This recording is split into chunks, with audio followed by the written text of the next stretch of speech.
The children that we have at Gateway are not normal children. These are orphans and vulnerable students.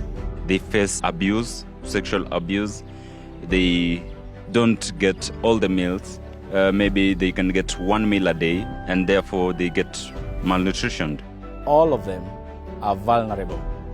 Some are born of single mothers or single parents. Some are also left behind with conditions, medical conditions. We have had children who are living with HIV. We have had children who have gone through a lot of trauma.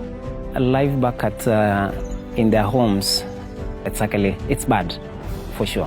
Some of them actually living in the background. Some of them go without food.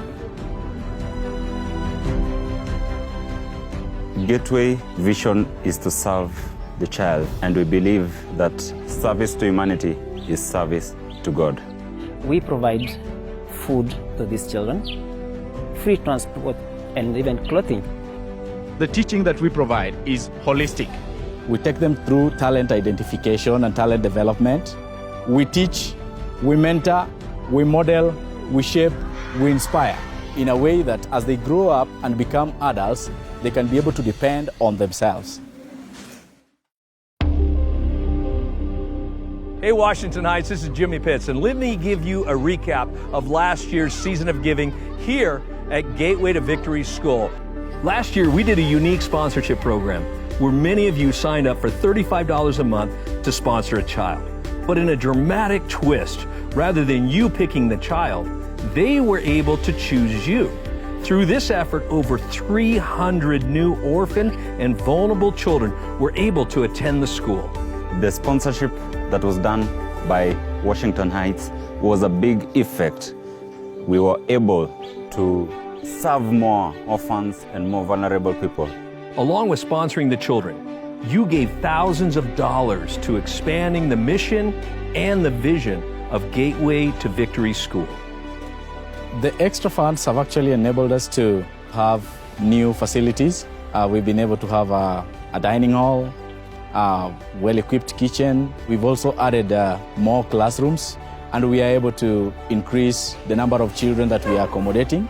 We've also increased the capacity in terms of human resource. We have new teaching staff on board, new essential staff on board. We were able to also acquire another bus that has helped to ease the issue of transportation to and from school. This year, we've also been able to send 2 service teams with more than 30 people each. They've helped facilitate a wide variety of projects, from construction on a church, installing fences, installing fiber optic lines for the internet, along with bringing 300 laptop computers for a computer lab, and doing crafts and playing with kids.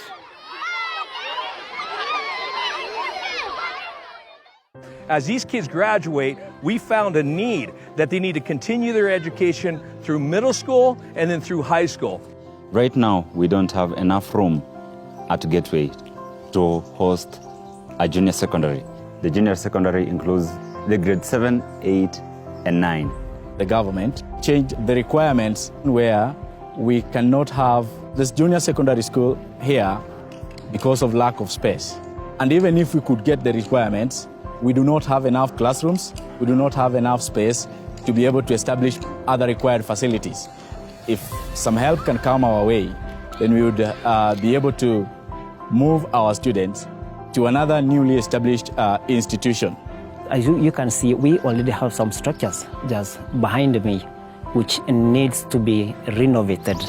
This is an ideal place because it's not quite far from our mother school.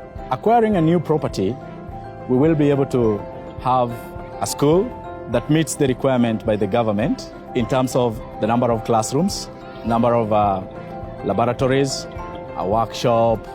If we manage to get this piece of land, we can all use the open part actually to build houses for these mothers and fathers who don't have homes. We'll also get to do some self-sustaining activities like farming, poultry farming, some little crop growing.